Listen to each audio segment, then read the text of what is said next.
And so I just had more and more classes, and by the end of it, I ended up getting a minor, so it worked out well. So I moved here, and I ended up getting a job working for United Cerebral Palsy of New York State, Okay. which was probably the worst job that I've ever had. Right. Also the shortest. Right.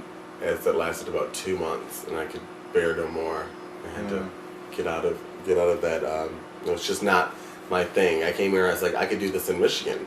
For me to go to all the way to New York, to be making no money, to work for a state program that isn't giving any money. So the program's like fighting, a losing battle. It just wasn't fun. So at the same time, I wanted to meet people my age, and so there's this girl that actually was a really weird thing. I moved into the Upper East Side because everyone said, move to the Upper East Side. It's a nice area.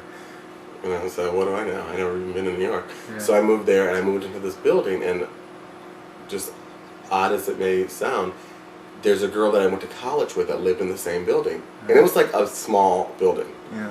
4 floors, Yeah. maybe 15, 20 apartments. So she worked at the Gap Kids as a manager. So there was a lot of kids our age, and so I went there to work, after my job at United Cerebral Palsy. I would work there during the day, and then I would go to the Gap and work, in the evening, just to meet people, just to find out like what kind of like trends, not Gap trends, and definitely not Gap Kid trends, but what kind of trends were going on in New York, because it was all young kids in high school, college. So that was good. So I did that, and then I quit the job at United Cerebral Palsy. So I figured I'll just work at the Gap full time.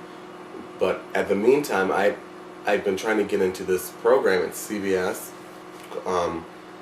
called the Page program. It was a program where it's a year-long program, and there was 12 people chosen, recent college graduates, who are interested in the communication field, television or something like the sort. So there was no openings, but there was no openings when I moved here. But I was always talking to the woman, even when I was in school. We had a good relationship on the phone. So when I quit my job at United Cerebral Palsy, I said, I've got to give Carmela a call. So she said, come in. There's nothing, but you can come in, and I'll meet you. This is the next day. So I came in, and the interview was like 2 hours, and I knew that it went well, but there was still no job. So because it was a 12-person program, and the only way that a job opens up is if someone leaves the program. Right. So no one was leaving, the program.